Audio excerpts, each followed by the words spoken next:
అందరికీ నమస్కారం ఫ్రెండ్స్. ఇది గోరెంట్ల నరేష్ గారి బండి. ఆయన గొర్రెల జాలరీ కావాలన్నారు.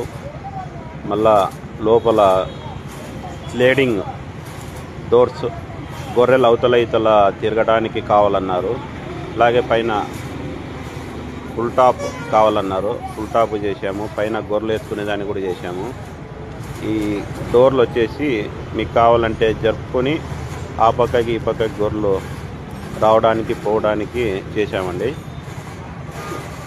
అలాగే ఆ డోర్లు కావాలంటే పెట్టుకోవచ్చు, లేదా లాక్ చేసుకోవచ్చు, లేదా తీసేసుకొనినా లోడ్ వేసుకోవచ్చు. ఆ పైన టాప్ కూడా బోల్ట్ ఫిట్టింగ్ చేసామండి. కావాలంటే పెట్టుకోవచ్చు, లేక తీసేయచ్చు. వెనకాల గొర్రెల జాలరీ, ఈ పక్క పైన కూడా ఒక రేక్ ఏమన్నారు, గొర్రెలకి కాళ్ళు బయటికి రాకపోకుండా. అలాగే అక్కడ కూడా ఒక రేక్ వేసాము. గోరెంట్ల బండి అండి ఇది. మీకు ఎలా కావాల్సింటే అలా చేసి